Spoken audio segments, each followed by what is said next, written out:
The air in the funeral home was a thick, cloying blanket woven from the scent of lilies and formaldehyde. It was a smell I knew would cling to the inside of my coat, to my hair, for days. Cold. That was the first thing I noticed when I walked in. Not just the aggressive chill of the air conditioning, but a deep, penetrating cold that seemed to emanate from the polished mahogany of the casket itself. It sat at the front of the room, a silent, gleaming monolith surrounded by an explosion of funereal flowers, white roses, carnations, more of those sickly sweet lilies, all paid for by friends and neighbors who remembered my mother, Eleanor Vance, as a woman who could stretch $1 until it screamed for mercy. My brother, Mark, was already there, standing awkwardly near the entrance. He looked like a stranger stuffed into a rented suit. The fabric was a size too tight across his shoulders, and the knot of his tie was crooked, a small rebellion against the somber occasion. He was staring at the guest book, his hands shoved deep into his pockets, rocking back and forth on the balls of his feet. The squeak of his polished shoes on the marble floor was the only sound in the cavernous room besides the low, mournful hum of an organ playing from some hidden speaker. "Mark," I said, my voice sounding thin and unfamiliar in the oppressive quiet. He turned, and for a second, I saw the little boy I grew up with, the one with perpetually scuffed knees and a mischievous glint in his eye. Then it was gone, replaced by the weary, guarded expression of the 42-year-old man who always seemed to be running from something, usually a debt collector. "Clara. You made it." He said it like he was surprised, as if I, the daughter who had lived 10 minutes away from Mom for the past 15 years, the one who did her grocery shopping and drove her to doctor's appointments, might have skipped her funeral.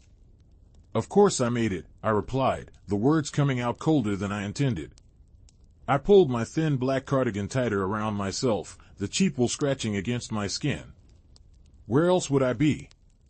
He just shrugged, a gesture that managed to convey both apology and indifference. We stood in silence for a moment, an uncomfortable, yawning chasm between us. It had always been this way.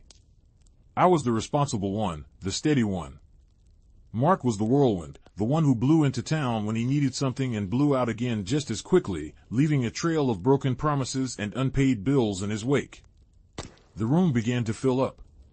Old neighbors from our childhood street, ladies from my mother's bridge club, a few of my colleagues from the elementary school where I taught 3rd grade. Their faces were a blur of sympathetic frowns and pitying glances. I felt like a specimen under glass, the grieving daughter. They murmured their condolences, their hands cool and dry on my arm. She was such a good woman. So frugal, always knew how to find a bargain. She talked about you all the time, Clara. Each comment was a small, sharp pinprick against my heart. They were right. My mother was frugal.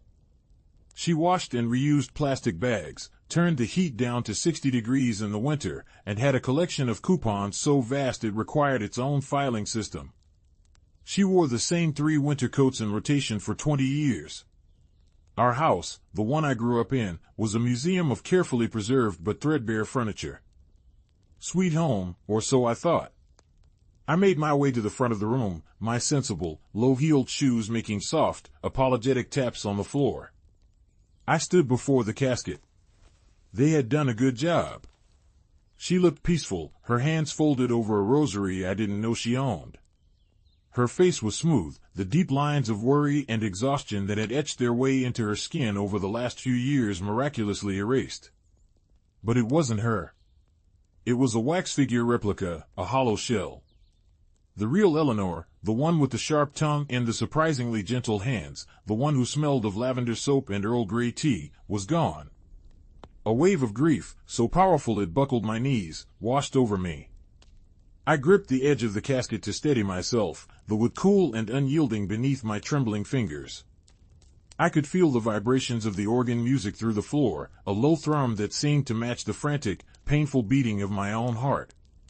I squeezed my eyes shut, and all I could see was her in the kitchen, her back to me, humming off key as she meticulously cut the mold off a block of cheese, refusing to waste a single scrap. "Waste not, want not, Clara," she'd always say. The words echoed in my head, a mantra from a life built on scarcity and careful planning. The service was a blur. The priest, a young man who couldn't have been more than 30, spoke of my mother's faith and devotion, words that felt hollow and generic. He'd met her twice.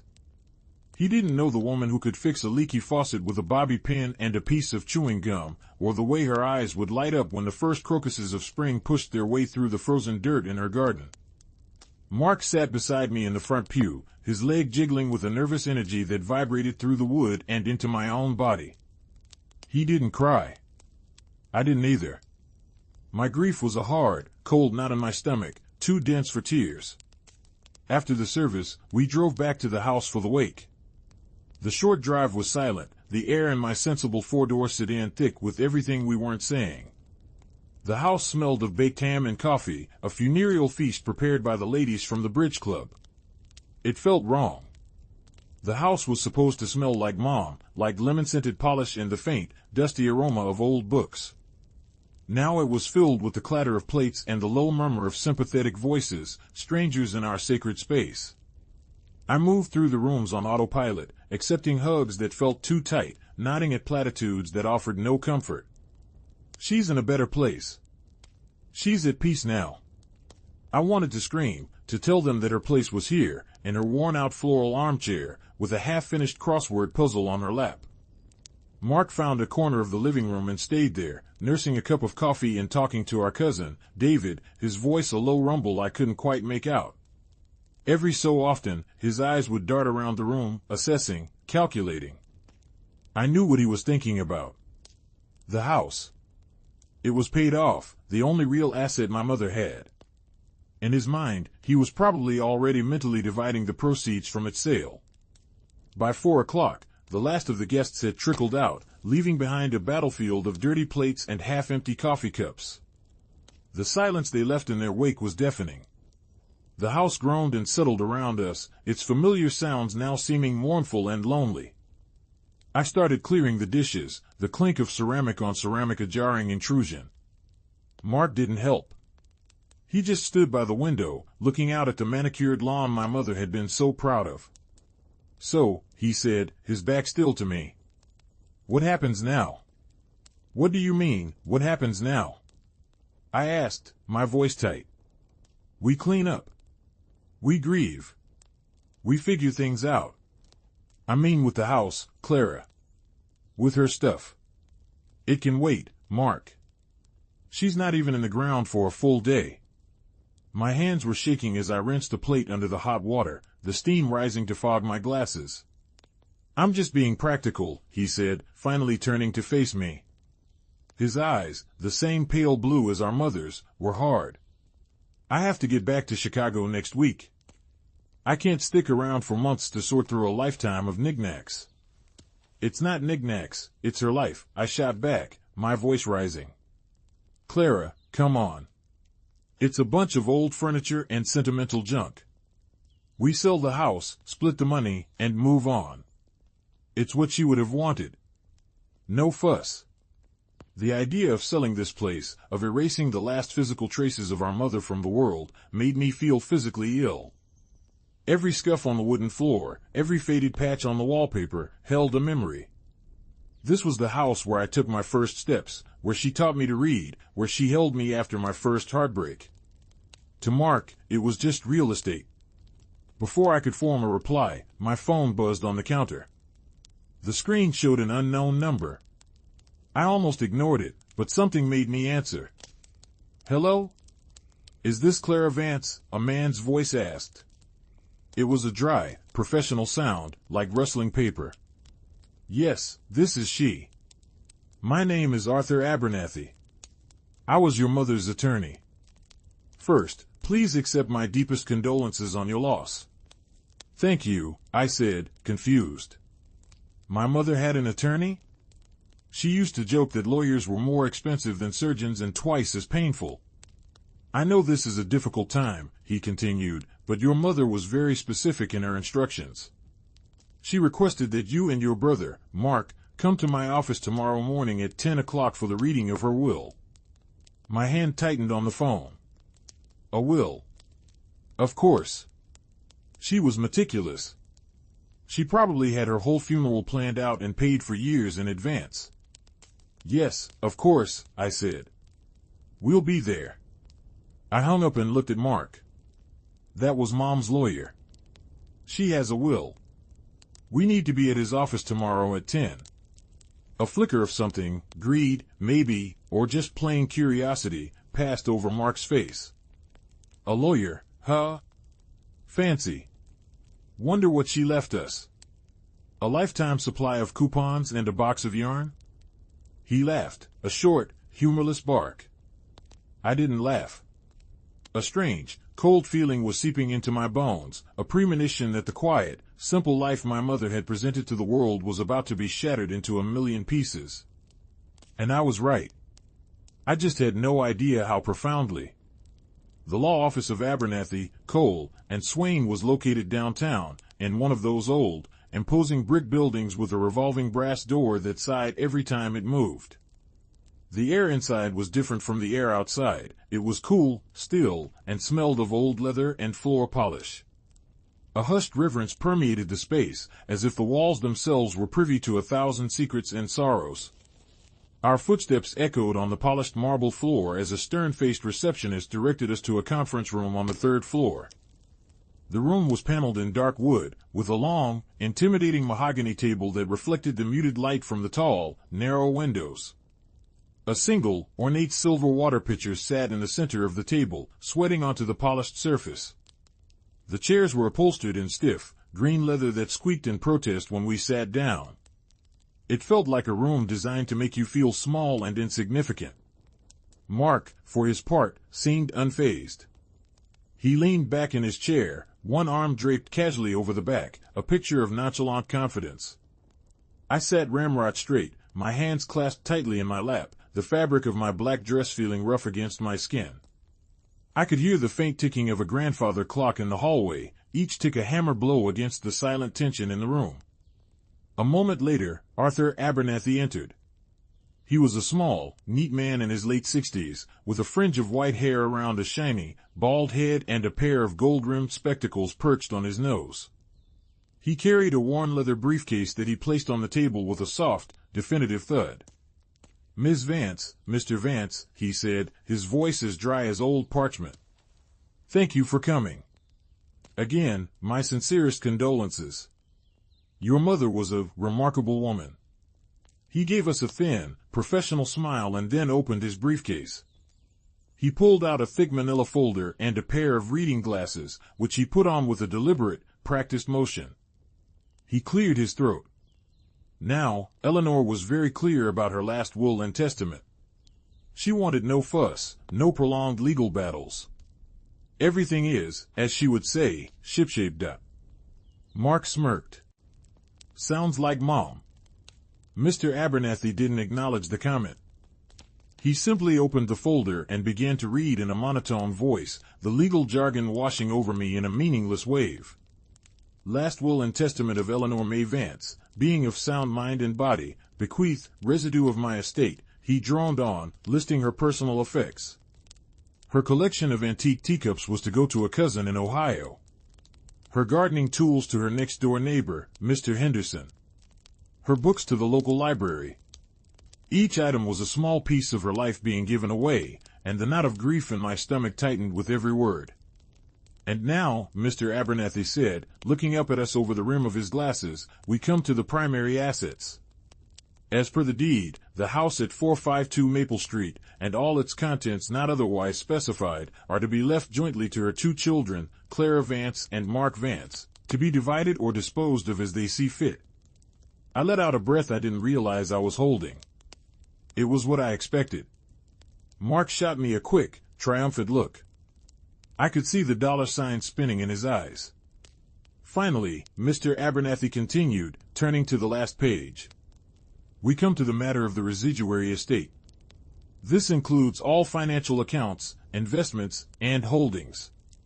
He paused, and the silence in the room stretched, thick and heavy.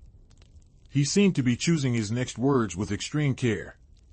"Eleanor was a very private person when it came to her finances," he said slowly. "She was also, it appears, an exceptionally shrewd investor." I frowned. "Shrewd investor?"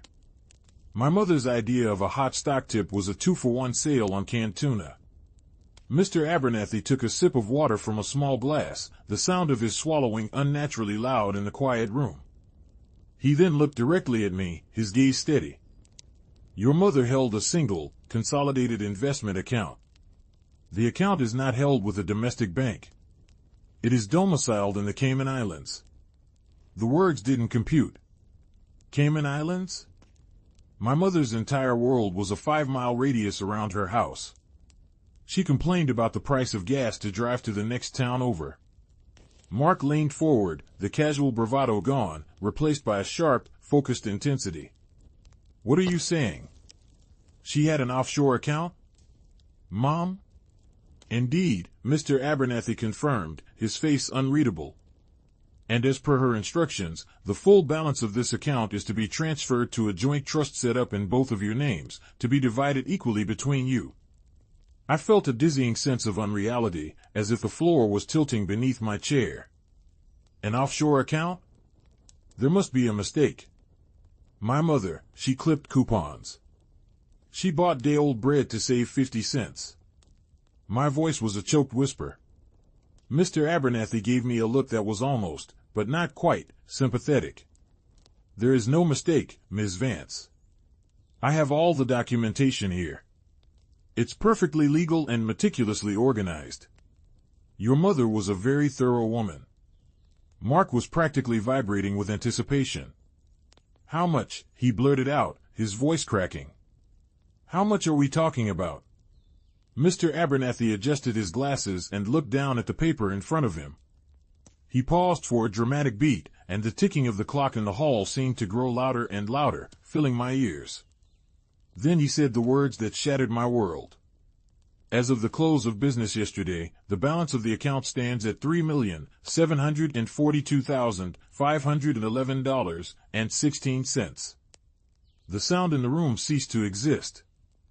The ticking clock, the distant city traffic, the hum of the building's ventilation, it all vanished, replaced by a deafening roar in my ears. The air suddenly felt too thin to breathe. I stared at Mr. Abernathy, my mind struggling to process the number. 3 million. It was an astronomical figure, a number from a different universe, a universe that had nothing to do with my mother and her life of carefully curated poverty. I heard a sharp, strangled gasp beside me. It was Mark. I turned to look at him. All the color had drained from his face, leaving it a pasty, mottled white. His mouth was hanging open, and his eyes were wide with a look of pure, unadulterated shock that quickly morphed into something else, a wild, manic glee. 3 million, he stammered, the words catching in his throat. He started to laugh, a strange, high-pitched sound that was halfway to a sob. Oh my God. Oh my God. We're rich, Clara. We're rich. He slammed his hand down on the mahogany table, the sound cracking through the silence like a gunshot. I just sat there, frozen. My entire life, my entire understanding of my mother, felt like a lie. Every sacrifice, every worn-out sweater, every time she said, "We can't afford that," played back in my mind, but now they were twisted and warped, tainted by this impossible secret. It felt like a betrayal so profound it stole the air from my lungs. I don't understand, I whispered, looking from the lawyer to my ecstatic brother. Where did she get that kind of money? How? Mr. Abernathy began to carefully place the papers back into his briefcase, his movements precise and final. Your mother did not share the specifics of her financial strategies with me, Ms. Vance. My role was simply to ensure her instructions were legally sound and would be carried out as she wished. The trust is established. The funds will be transferred within 10 business days. You will both be contacted by the trust administrator to arrange the details. He snapped his briefcase shut. If there are no further questions, my work here is done. He stood, gave us another one of his thin, professional smiles, and left the room, leaving me and Mark alone with the ghost of our mother and the crushing weight of $3.7 million. The drive back to the house was a blur of suffocating silence. Mark was behind the wheel of my car, a rare concession on my part, but I was in no state to drive. My hands were shaking, and my mind was a whirlwind of confusion and anger. Mark, on the other hand, was humming. A cheerful, tuneless sound that grated on my every nerve. He kept glancing over at me, a wide, incredulous grin plastered on his face. "Can you believe it, Clara? Can you just believe it? $3.75 million bucks. Our lives are changed. Forever." I didn't answer. I just stared out the window at the familiar, unremarkable suburban streets, but now they looked alien, like a set from a movie I was no longer a part of. When we pulled into the driveway of the little clapboard house, it looked smaller, shabbier than ever. It seemed impossible that a multimillionaire had lived within its peeling paint walls. The whole thing felt like a cruel joke. Mark killed the engine, but neither of us moved. The humming stopped. "What's wrong with you?" he finally asked, his voice laced with irritation. "We just inherited a fortune, and you look like someone died." He winced. Bad choice of words. But you know what I mean. This is the best day of our lives. The best day? I finally snapped, turning to face him. My voice was trembling with a rage I didn't know I possessed. "Our mother is dead, Mark. And we just found out her entire life, the life she shared with us, was a complete and utter lie. How is that the best day?" "Oh, come on, Clara. Don't be so dramatic. So she saved some money. Good for her. She was smart. She played us all." "Played us?" I shrieked, my voice echoing in the confined space of the car. "She let me think we were one paycheck away from disaster my entire life. I remember being a kid and crying because I wanted a new bike for my birthday, and she told me, with tears in her eyes, that we just couldn't afford it. I took on student loans for a state college because she said there was no money. You dropped out of college because you didn't want to burden her with the cost. All that time she was sitting on millions of dollars? That's not being smart, Mark. That's cruel." The anger drained out of me, replaced by a deep, aching hurt.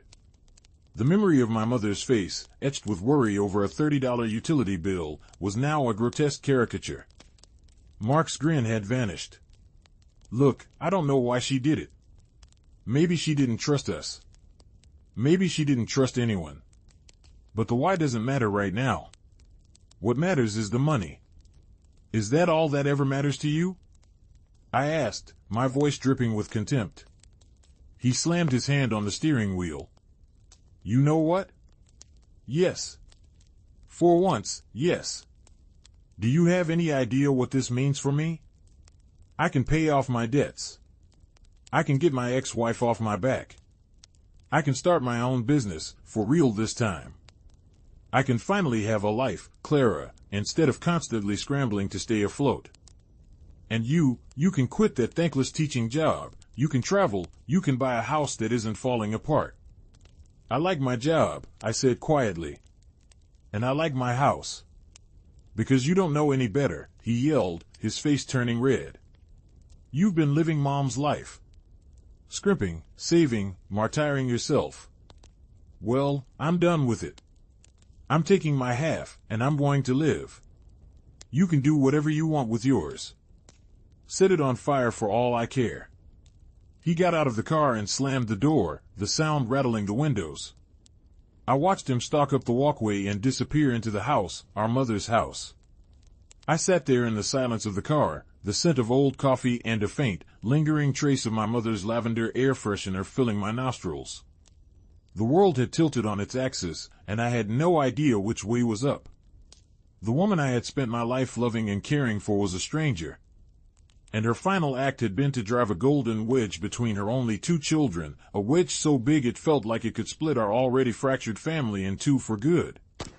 I finally forced my legs to move, my body feeling heavy and disconnected, as if I were piloting a machine from a great distance. I walked into the house. Mark was in the kitchen, pulling a beer from the fridge. He didn't look at me.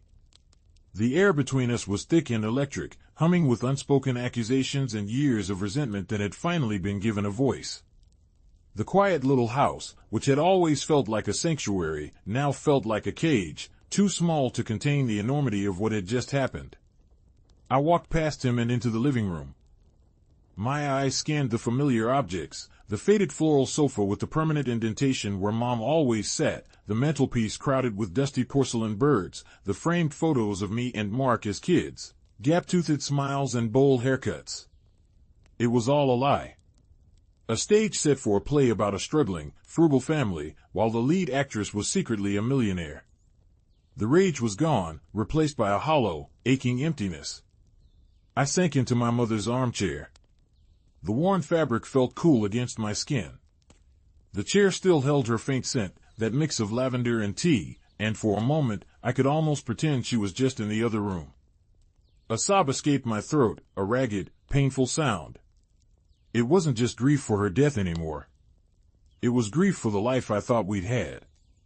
Grief for the trust that had been shattered. Mark appeared in the doorway, beer in hand. He looked at me, his expression unreadable. "You really don't get it, do you?" he said, his voice softer now, but with an edge of frustration. "Get what?" I asked, my voice thick with unshed tears. "Get that my entire life has been a lie?" "No. Get that this is a gift. A second chance. She gave us a way out." "A way out of what?" I shot back. I wasn't looking for a way out. I had a life. A real one. Not one built on some giant, secret pile of money. A real life? He laughed, a bitter, mocking sound. "You call this a life? Driving a 10-year-old car, grading papers until midnight, worrying about whether you can afford to fix your leaky roof? That's not living, Clara. That's surviving. Just like she did." "Don't you dare compare me to her," I said, my voice dangerously low. "She chose to live like that. She had a choice. We didn't." "Maybe she did it for us," he said, taking a long pull from his beer. "Maybe she was saving it for us all along. A big nest egg. A surprise." "A surprise?" I stood up, my body trembling with a fresh wave of anger. "Mark, a surprise is a birthday party. A surprise is a puppy. Finding out after her funeral that your mother was a secret millionaire who lied to your face every single day of your life is not a surprise. It's a betrayal. It's money, Clara. Just money. Why do you have to make everything so complicated, so emotional?" "Because it is emotional," I screamed, the sound tearing from my throat. "This isn't about the money. It's about her. It's about why. Why would she do this to us? Why would she watch us struggle? Why would she live in this house, patching up old clothes and eating leftovers, if she had millions of dollars stashed away in some tropical paradise?" My questions hung in the air, unanswered. Mark had no reply. He just stared at the floor, a muscle twitching in his jaw. The truth was, we had no idea. And the only person who could tell us was gone. That night, sleep was impossible. I lay in my old childhood bed, the mattress lumpy and familiar, staring at the ceiling where glow-in-the-dark stars I'd stuck on 25 years ago still clung, their light long since faded. Every time I closed my eyes, I saw numbers. 3,742,000. The figure replayed in my head, a cruel taunt. The house was alive with sounds I'd never noticed before. The creak of the floorboards, the shudder of the pipes, the whisper of the wind against the window pane. It felt like the house itself was trying to tell me its secrets. I couldn't stay in that room. I got up, pulling on a robe, and crept out into the hallway. The air was cold, and I shivered. A sliver of light was visible from under Mark's door. He was probably up, too, online, planning how to spend his half of the fortune. The thought sent a fresh pang of bitterness through me. I drifted downstairs, my feet silent on the worn runner of the staircase. I didn't know what I was looking for. An answer, a clue, anything that would make sense of the nonsensical. I found myself in my mother's small study, a room barely bigger than a closet, where she paid her bills and wrote her letters. The room was a monument to her frugality. The desk was a cheap, particle board affair she'd bought at a yard sale. The chair was a hard, wooden kitchen chair. On the desk sat her neat stacks of bills, her ledger where she tracked every penny spent, and a chipped mug full of pens, most of them out of ink. It was madness. A woman with an offshore account worth millions, working at a desk that looked like it had been pulled from a dumpster. My eyes fell on a small, locked metal box tucked away on the bottom shelf of her bookshelf. It was a simple fireproof box, the kind you buy at an office supply store for a few dollars. I'd seen it 100 times and never thought anything of it. I assumed it held her birth certificate, our social security cards, the deed to the house. The important but boring papers of a life. Now, it seemed like the only thing in the world that might hold an answer. I tried to open it, but it was locked tight. Of course it was. Eleanor Vance left nothing to chance. I searched her desk drawers for a key, my fingers sifting through paper clips, rubber bands, and old stamps. Nothing. I looked around the room, my gaze frantic. Where would a woman who trusts no one hide a key? Not somewhere obvious. I thought about her habits, her routines. She was a creature of immense, unvarying habit. I thought about the books on her shelves, romance novels, gardening manuals, and a worn-out set of encyclopedias from the 1970s. My fingers traced the spines of the encyclopedias. ABC. I pulled out the volume for the letter K. It felt lighter than the others. I shook it gently. Something rattled inside. My heart started to pound. I fanned the pages, and there, nestled in a small, hollowed-out section of the book, was a tiny, silver key. My hands were shaking so badly I could barely fit the key into the lock. It clicked. With a deep breath, I lifted the lid. The box didn't contain a treasure map or stacks of cash. It was filled with papers. Old, yellow documents, brittle with age. At the top was a photograph. It was of my parents on their wedding day. My father, handsome and smiling, his arm around my mother. She looked so young, so happy, so full of hope. It was a look I hadn't seen on her face in decades. My father, Robert, had died when I was 16, a sudden, massive heart attack that had ripped the heart out of our family. My mother had never been the same since. Beneath the photo was a stack of letters, tied with a faded blue ribbon. They were from my father to my mother, written before they were married. I set them aside, my hands trembling. This felt like a violation, a trespass into a part of her life I had no right to see. But I had to know. Under the letters were financial documents. Not recent ones. These were from the late 1980s. Old bank statements from a savings and loan that had gone under years ago. And then I saw the name that made the blood freeze in my veins, Henderson. Frank Henderson.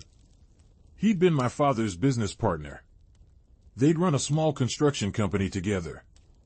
He was also our next-door neighbor, the one my mother had willed her gardening tools to. The one who had sent a gaudy, oversized wreath to the funeral. The documents told a grim, simple story. A story of a partnership, of shared accounts, and then, of a sudden, catastrophic withdrawal. Page after page showed money being siphoned out of the business account into another account, one solely in Frank Henderson's name. It was all there, in black and white. A systematic, ruthless embezzlement. My father had been ruined. Henderson had stolen everything. I remembered the aftermath, though I hadn't understood it at the time. The hushed, angry arguments my parents had behind closed doors. The day my father came home, his face gray and slack, and told my mother they had lost everything. I was 12. He had a heart attack 4 years later. The doctor had called it stress-related. My mind was reeling. All these years, my mother had lived next door to the man who destroyed our family, smiling at him over the fence, exchanging pleasantries about the weather, all while harboring this poison, this knowledge. At the very bottom of the box was a single, sealed envelope. On the front, in my mother's neat, cursive handwriting, were the words, "For Clara and Mark." My breath hitched. This was it. This was the explanation. I carefully tore open the envelope. Inside was a letter, several pages long, written on thin, airmail paper. The date at the top was from just 6 months ago. My dearest Clara and Mark, it began. If you are reading this, it means I am gone, and the secret I have carried for over 30 years has finally come to light. I imagine you are shocked, angry, confused. You have every right to be.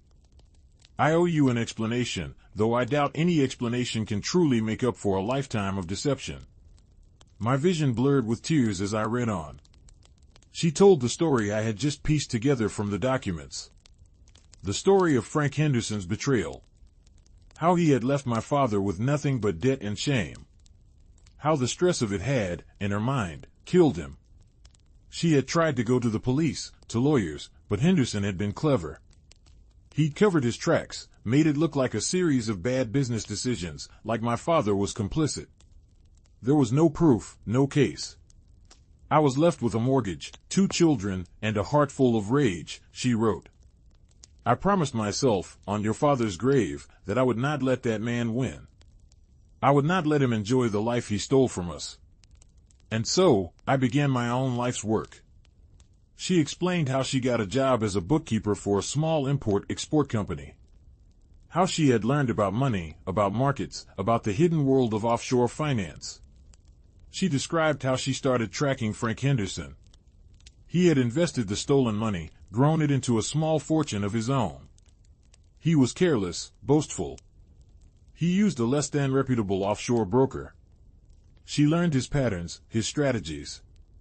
It started small, she wrote. I learned how to manipulate the market in tiny ways.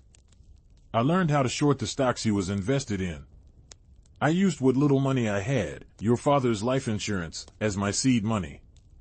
I lived on nothing, pouring every spare cent into my project. And my project was the systematic, patient, and complete destruction of Frank Henderson's finances. It took me almost 30 years. But I did it. I took back every single penny he stole from us, and then some. For interest. I had to stop reading, my head spinning. My frugal, coupon-clipping mother was a financial predator. A vigilante investor. She had dedicated her entire life to a secret, long-con revenge plot. The money in the Cayman Islands, it wasn't just savings. It was plunder. It was the spoils of a 30-year war I never even knew she was fighting. I know what you must think of me, the letter continued. And I know the way I lived, the way I made you live, was a lie. I am sorry for that. I am sorry for every time you went without, for every opportunity you missed because I told you we had no money. It was a prison I built for all of us, and it was the only way I knew how to keep my secret, to keep my focus. I couldn't risk anyone knowing. I couldn't risk Henderson finding out. So I became the poor widow, and I played the part until the end. The money is yours now. It is your father's legacy, reclaimed. But it is also tainted, I know that. It was born of anger and revenge. Do not let it poison you as it poisoned me. Use it for good. Live the life your father was denied. Be happy. That is all I ever truly wanted for you. Forgive me. It was signed, simply, Mother. I sat there on the floor of her tiny, cramped study, the letter in my hands, the truth laid bare. The air was thick with the scent of old paper and dust. I could hear the house settling around me, a long, low groan, as if it, too, was finally releasing a secret it had held for decades. The anger was gone, replaced by a profound, overwhelming wave of awe and a sorrow so deep it felt bottomless. My mother wasn't a liar, not really. She was a warrior. A warrior who had fought a secret war and won, but at the cost of everything else. Just then, the door creaked open. It was Mark. His hair was a mess, and his face was pale in the dim light from the hallway. "What are you doing?" he whispered. He saw the open box, the papers spread on the floor, the letter in my hand. "What is all that?" I didn't answer. I just held the letter out to him. "You need to read this," I said, my voice hoarse. "You need to understand." He took the letter, his eyes filled with a mixture of suspicion and curiosity. He sat down on the floor across from me, and in the quiet, dusty little room, surrounded by the ghosts of our parents, he began to read. The only sound in the room for the next 10 minutes was the soft rustle of paper as Mark turned the pages. I watched his face, a landscape of shifting emotions. I saw confusion, then disbelief, then a dawning, horrified understanding. The hard, calculating glint in his eyes softened, replaced by a vulnerability I hadn't seen since we were children. The muscle in his jaw, which had been tight with anger and greed, went slack. When he finished the last page, he didn't speak. He just sat there, staring at the letter, his hands trembling slightly. He carefully folded the pages and placed them back on the pile of documents. The silence stretched on, no longer angry or tense, but heavy with the weight of 30 years of secrets. The grandfather clock in the hall chimed 3 times, a mournful, metallic sound that echoed through the still house. All this time, he finally whispered, his voice raspy. He looked up at me, his eyes wide and glistening with unshed tears. She lived next door to him. She'd waved to him when she was out gardening. She took in his mail when he went on vacation. I remember Dad, after he lost the business. He was like a ghost. He'd just sit in that armchair for hours, staring at nothing. I thought he was just depressed. I never understood. None of us did, I said softly. That was the point. She destroyed him, Mark said, a note of awe in his voice. Frank Henderson. A few years ago, he had to sell his company. I heard he lost a fortune in the 2008 crash and never recovered. I remember thinking, serves him right. I had no idea. He shook his head slowly, a grim smile playing on his lips. I had no idea it was Mom. Our mom. The coupon queen. She took him down, piece by piece, from this little desk in this little house. We sat in silence again, the enormity of our mother's secret life settling over us. It recontextualized everything. Her frugality wasn't born of necessity, but of strategy. Her privacy wasn't reclusiveness, but a necessary tactic in a long and bitter war. The life of scarcity we'd experienced wasn't a reality, but a camouflage. The money, I said, the word tasting strange in my mouth. It's not just an inheritance. It's restitution. It's justice, I guess. Her version of it. Mark ran a hand through his messy hair. And she wants us to be happy with it. After everything. After the lies, after the way we lived. How are we supposed to do that? He looked around the cramped little study, at the cheap furniture and the worn-out carpet. This was her command center. And we were just collateral damage in her war. The bitterness was creeping back into his voice. I don't think she saw it that way, I said, picking up the photo of our parents. I think she thought she was protecting us. In her mind, she was reclaiming our future, the one Henderson stole from Dad.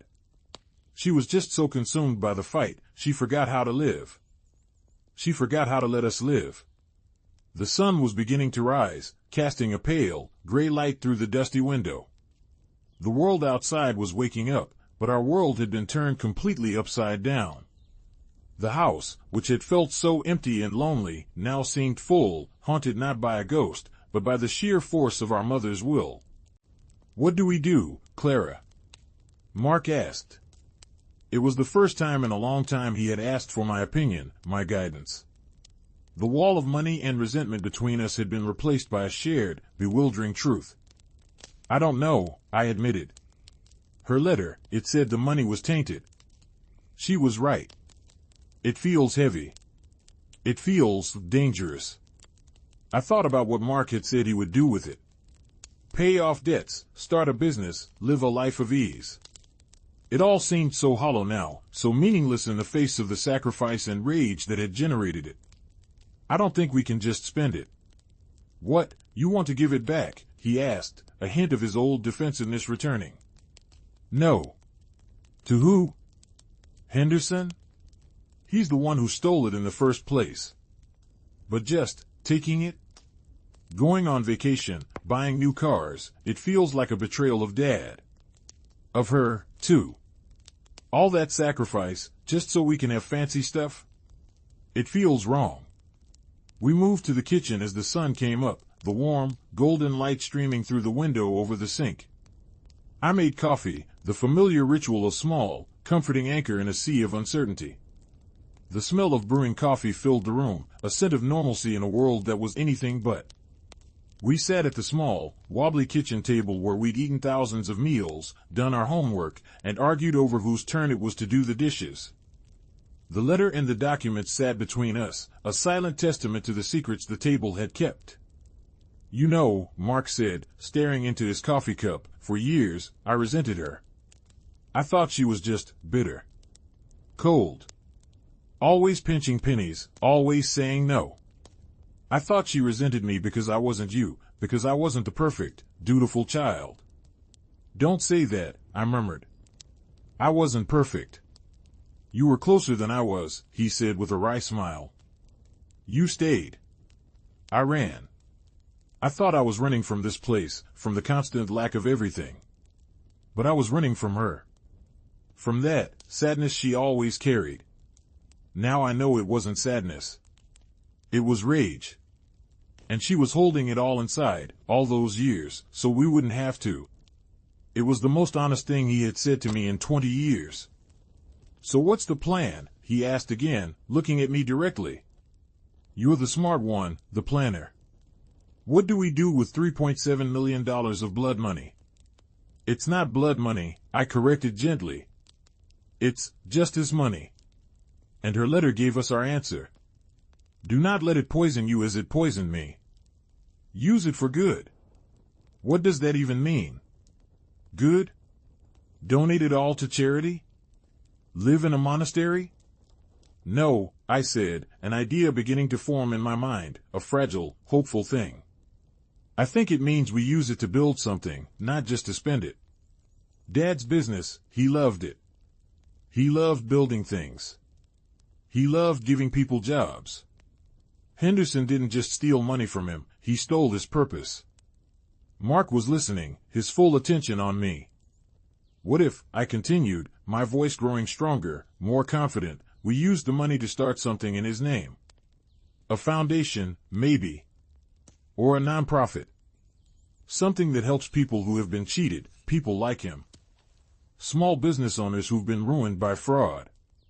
We could offer them legal help, grants to get back on their feet. We could call it the Robert Vance Foundation. We could build a legacy for him, a real one, not one based on revenge. Mark was silent for a long time, just staring at the letter. I could almost see the gears turning in his head, the conflict between his desire for a simple, easy way out and the weight of our family's history. A foundation, he repeated slowly. Run by us? Why not? I said. You know about business, the good and the bad. And I'm organized. I'm good with people. We could do it. Together. He looked up at me, and his eyes were clear. The manic glee, the anger, the bitterness, it was all gone. In its place was a quiet, weary resolve. She spent 30 years tearing something down, he said. Maybe it's our job to spend the next 30 years building something up. He let out a long, slow breath. Okay, Clara. Okay. Let's do it. A wave of relief so profound it made me lightheaded washed over me. For the first time since I'd walked into that funeral home, I felt a flicker of hope. The money wasn't a wedge between us anymore. It was a bridge. It was a tool. It was a chance to heal not just our own fractured relationship, but the deep, old wound that had secretly defined our entire family. Of course, we decided we would take a small, reasonable portion for ourselves. Not to live extravagantly, but to fix the things that needed fixing. Mark would pay off his debts and finally be free from the shadow that had followed him for years. I would fix my leaky roof and set aside enough so I wouldn't have to live with the low-grade financial anxiety that had been my constant companion. It was what our mother would have wanted, the part of her that wasn't consumed by revenge. She wanted us to be secure. The next few weeks were a blur of lawyers and accountants. We met with Mr. Abernathy again, and for the first time, he looked at us with something other than professional detachment. When we told him our plan for the foundation, a genuine, warm smile spread across his face. "Your mother," he said, shaking his head in wonder, "was the most remarkable woman I have ever met. I think she would be immensely proud of you both." Cleaning out the house was the hardest part. Every object held a new meaning. The worn-out spatula wasn't a sign of poverty, it was a weapon of war. The patched-up curtains weren't a mark of shame, they were a soldier's uniform. We worked together, Mark and I. We sorted, we packed, we reminisced. We found old photo albums and laughed at our awkward teenage selves. We found our father's old woodworking tools and cried. We didn't fight. We talked. We talked more than we had in the past 2 decades. We talked about our childhoods, about our regrets, about the parents we thought we knew and the ones we were just discovering. The house, which had once felt like a prison of secrets, slowly transformed into a place of healing. On the last day, after the movers had taken the furniture we were keeping and the donation truck had taken the rest, we stood together in the empty living room. The afternoon sun streamed through the bare windows, illuminating dust motes dancing in the air. The room was filled with ghosts, but they weren't angry anymore. They were peaceful. "It feels different," Mark said, his voice echoing slightly in the empty space. "Lighter." "It is," I agreed. We were standing near the front window, looking out at the neighborhood. Across the street, Frank Henderson was watering his prize-winning roses. He was an old man now, stooped and frail. He looked diminished, defeated. He had no idea that the woman next door, the quiet widow, had been the architect of his downfall. He would never know. That was our mother's final, silent victory. I felt no satisfaction watching him. No anger. Just a quiet sadness for all the years that had been lost, for the bitterness that had fueled my mother's long, lonely quest. Mark put his arm around my shoulders, a gesture of comfort and solidarity that felt both strange and wonderful. "Ready to go?" he asked. I took one last look around the empty room, at the scuff marks on the floor and the faded squares on the wall where pictures used to hang. I was leaving the house behind, but for the first time, it felt like I was finally, truly, coming home. "Yes," I said, my voice clear and steady. "I'm ready." We walked out the front door and didn't look back. We had a new house to build, a new legacy. One not of secrets and revenge, but of hope and redemption. One that would have made our father, and the best parts of our mother, truly proud.